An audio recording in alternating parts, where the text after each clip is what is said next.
পাঁচে লোকে কিছু বলে, তার এখানে প্রতিষ্ঠার ব্যাপার আছে, প্রতিষ্ঠা না হলে আবার সামাজিক একটা লজ্জার ব্যাপার আছে, এগুলো চিন্তা করে মানুষ কিন্তু সে সারা জীবনে একটা মানে মুখ রক্ষার জন্য এক ধরনের অভিনয় করে যায়।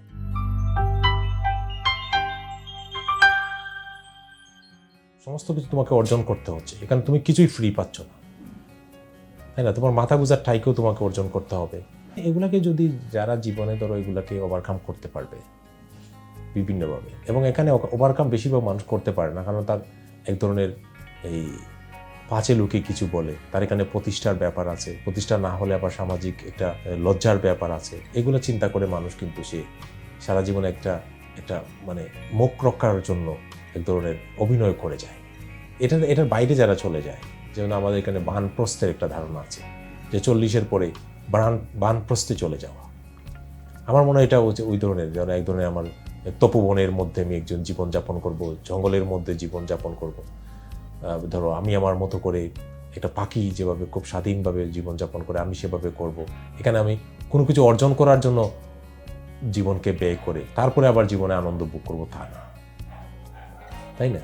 তা পাখি তো স্কুলে পড়ে না, স্কুলে পড়ে সে আগে সার্টিফিকেট অর্জন করার, তারপরে তার জব নেয় না, জব নিয়ে সে পেনশন নিয়ে পরে সে হাসবে নাকি? তার জন্ম মুহূর্তেই তার উড়াল শুরু, উড্ডয়ন শুরু, তার হাসি শুরু, আনন্দ শুরু, গান গাওয়া শুরু। তো মানুষের সন্তানের সেই সুযোগ নেই। মানুষের সন্তানকে স্কুলে যেতে হচ্ছে, মানুষ হতে হচ্ছে, তারপরে তাকে একটা চাকরি করতে হচ্ছে, তারপরে তাকে ওই চাকরি তার করেই যেতে হবে, ওই চাকরি থেকে যেটা মজুরি পাবে সেটা দিয়ে তার ভাত কাপড়ের ব্যবস্থা হবে।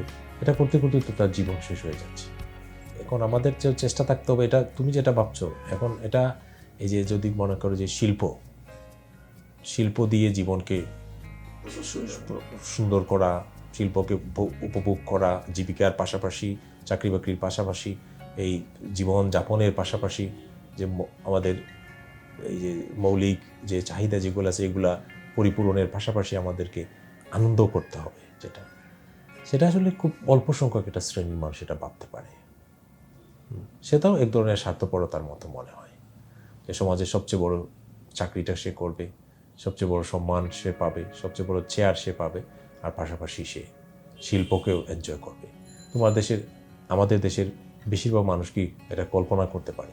বেশিরভাগ মানুষের তো মৌলিক চাহিদারই ব্যবস্থা হয় নাই। সে আজকে তার যেটা ব্যবস্থা হয়েছে, ঘুম থেকে উঠে আবার নতুন কালকেরটা ব্যবস্থা করতেছে। হ্যান্ড টু মাউথ মানুষ, বেশিরভাগ মানুষ হ্যান্ড টু মাউথ। সেই ক্ষেত্রে এখানে এটা হয়তো একটা শ্রেণী এটা ভাবতে পারে, একটা শিক্ষিত শ্রেণী ভালো চাকরি বাকরি করে ভালো ইনকাম করে এরকম একটা শ্রেণীটা ভাবতে পারে, কিন্তু বেশিরভাগ মানুষ তো তার জীবন এভাবে ভাবতে পারে না, সুযোগ নাই।